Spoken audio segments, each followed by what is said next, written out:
Hello and welcome to Career Chat Live. This is a series that is created for African women in STEM. So, this is where we have straight talk and real strategies to help you succeed in your career. I'm Adesileju Dogalanya, the founder and CEO of African Women in STEM.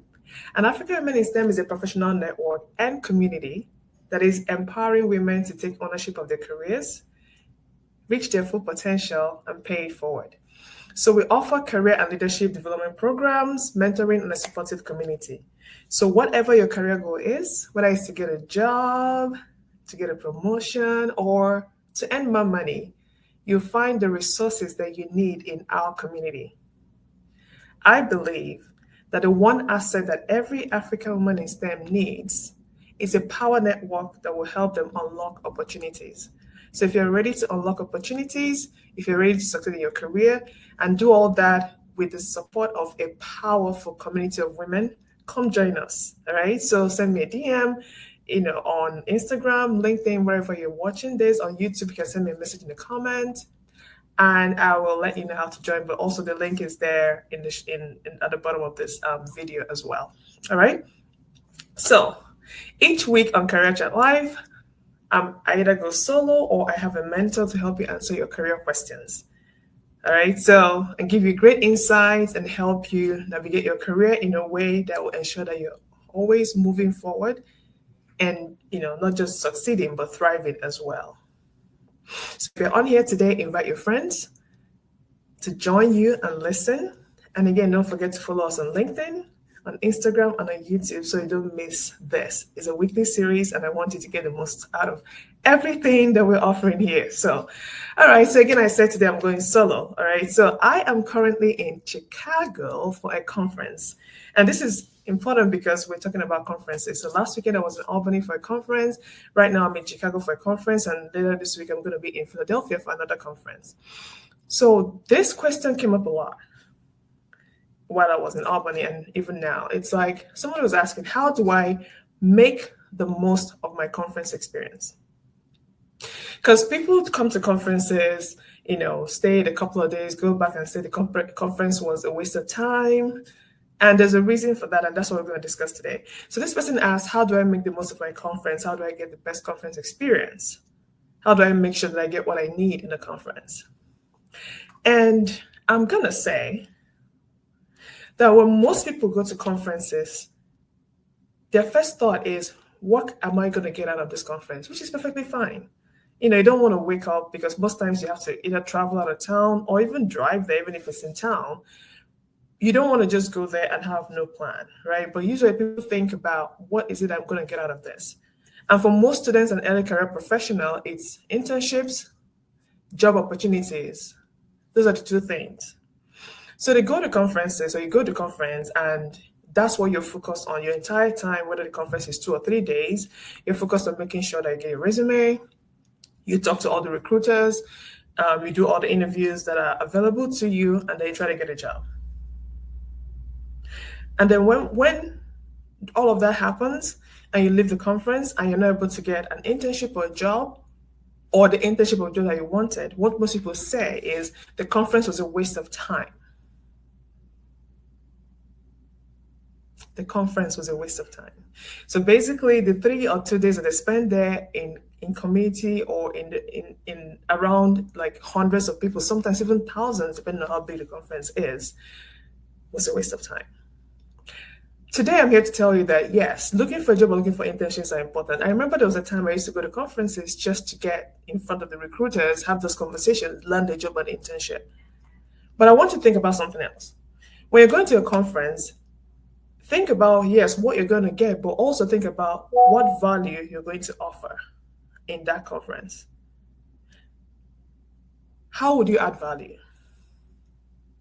Because the thing is that the most powerful experiences are not about what you can get. It's also about what you can give. Because sometimes when you give, you actually get more. So it's kind of interesting because right now I'm doing a business, and one of the things they say is, if you want money, ask for advice. If you want advice, ask for money. Because sometimes the things you want, you may get it, but you may not get it if you're just directly going there for the ask. Because some people just don't want to be asked. I know that recruiters are there to recruit you, but do that part, but also focus on other things that are going to help move you forward. So your question will probably be, okay, so how can I add value to a conference? I mean, the conference organizers have done all this stuff. Or I'm just showing up. What does it mean to add value? Um, how can I contribute? How can I support? I don't see what strengths or insights I have to give you. I'm just a student and I don't, have as much knowledge or experience or expertise as some other people here. But the reality is that whether you're a student or early career professionals, you bring a fresh perspective, curiosity, energy to this conference. And all of that can be a differentiator for you. So think about how you can give value, and people are going to remember that. One good way to actually make this work is to plan. I say this a lot. If you follow me on LinkedIn, on social media, I always talk about leading with intention. So usually, most times we're going to a conference is usually out of town. So it's not, sometimes, you can land on a conference that you just, hopped onto last minute. I didn't think about it, but usually you've thought about the conference or the conferences you're going to go for the year. You know where they are, you plan for it. As you're planning for that thing, reach out to the organizer, reach out to the people that are on there, figure out how you can add value, how you can volunteer. For example, we are talking about, the conference last weekend, we are talking about what it costs to register for a conference and all that stuff. And I was like, well, when I was an early career professional, I never paid for a single conference. Why? Because I always sought to volunteer. Or most of these conferences or most of these organizations, they give you an opportunity to write an essay about why you want to go to this conference, what you hope to gain, and what you hope to offer. Again, what you hope to offer also, what's the value that you're bringing to the table. So I always either wrote those essays or offered to volunteer. That's adding value right there. Even if all you're doing is just handing out paper, just introducing, maybe not introducing the speaker, but helping the speakers, showing the way they're supposed to be and all that kind of stuff. It's a lot, and people appreciate that. But that's like a very basic thing that you can do, volunteer. Another thing that you can do if you didn't plan ahead, when you get to the conference, when you meet someone that actually gave a talk or something similar, just go up to them, talk to them, tell them, not just, oh my God, I think when you're telling them what you got out of maybe their presentation, in that moment, add value. Because people appreciate it when you come and tell them, I like what you said, and here's what I took out of it. Because at the minimum, it's going to help them when they're presenting that the next time. So these are the things that people focus on, the things that people found very valuable. So I'm going to, focus on that a little bit more. Or even just telling them, I've never heard this explained the way you explained it today. Here's what I'm going to do going forward. All those things help. People remember how you show up. This may not apply, but, because in corporate, people are a bit stringent and dark, especially if you're in STEM or tech. But there's this lady that I follow on LinkedIn, and she was talking about how to make yourself unforgettable. So she was going to this event. She reached out to people that are organizing it, and she basically said, I'm going to be the lady with, I think, green earrings or something, or green glasses, or something to that effect. And then she showed up there, and guess what she did? She got up, she asked questions. The woman said, I know you, your glasses. So something like that is enough, okay? Just to make sure that you stand up, people remember you. And then when you ask a question that actually shows that you're listening, paying attention, and that you value what they bring to the table. The second thing to do is, besides adding value, is building relationships. If you go to a conference with the intention of, I'm going to at least meet one person, that is plenty. But usually when you think I'm going to meet one person, you end up meeting more than that. But it's very important that you realize that you have to build relationships. And it's not, in my day, I'm aging myself, there was a time we used to be giving out business cards, and then you measure how successful the conference was by the number of cards you collected. Now it's about exchanging LinkedIn, connecting on LinkedIn, and then you measure the success of your conference by how many LinkedIn connections you made. But what is that if when you leave that conference, all you just did was collect people's LinkedIn, but you don't follow up, you don't even say anything, and it just ends there. That's not enough. So building relationships is not just collecting LinkedIn, making LinkedIn connections. But what can I do that actually helps, especially if I had a great conversation with somebody and I really want to keep in touch? I'm like, are you okay if we take a selfie? And if they say yes, I'll do that. And then when I type and I put the selfie, that way they remember me and we can continue that conversation from there. So when you live with people, make sure that they know you, they know one other thing about you besides the fact that they connected with you on LinkedIn. Ask thoughtful questions, be curious, follow up, stay connected, have a conversation that is beneficial to both you and them. Don't spend the entire conference in line to get your resume done, interview, and all of that, which is great. But the truth is that some of the people you meet there can actually add more value to you than whatever activity you're doing. I'm going to say this: jobs come and go. If you've been around the last 2 years, you've seen the massive layoffs where companies are laying off tens of thousands of people that were hired at conferences like this. Some people that were given an offer letter didn't even start working and they were laid off. Well, you can't even call it laid off anymore because they didn't even start working there. Some people that were just there for a month and they were laid off. So getting the job, getting the internship is not the thing.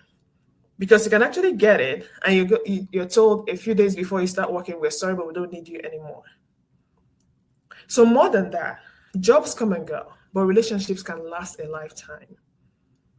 And one thing you have to realize is that even if the person you met and had a conversation with is a peer, you're hoping to have a long career. You're hoping to live a long life. Those people are going to go into some of these workplaces and move up in the ladder and become something. And tomorrow they're going to ask for, and if you kept that relationship going, if an opportunity comes up, you're going to be the first person they think about, and vice versa. A lot of the things that I've gotten are because of the relationships that I build. And when I build those relationships, I don't build them thinking, what am I going to get? I genuinely want to get to know people, and I genuinely want to surround myself with the people that align with where I'm going and what I'm looking for.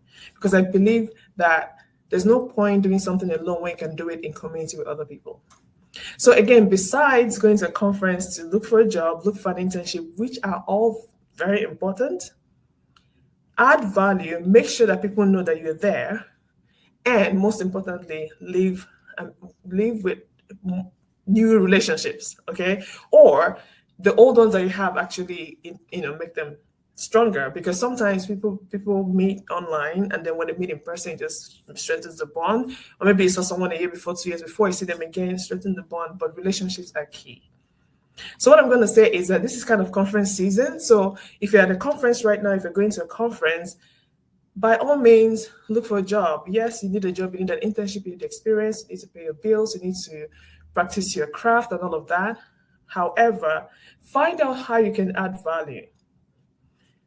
It can be as simple as volunteering, answering questions, asking questions, just telling somebody one thing that you took away from what presentation or talk that they gave, and also build relationships. If it's difficult for you, just tell yourself, okay, I'm just going to make sure I get to know one person. But I promise you, when you think about getting to know one person, you end up knowing more than one person. Last weekend alone, I had an incredible time. I don't even know what I expected, but I walked away with a lot of incredible relationships, people that actually live in my state. And I'm going to make sure that we keep in touch and do stuff together. So I wish you the best of luck in this conference season. And whoever asked this question, I hope I answered it for you.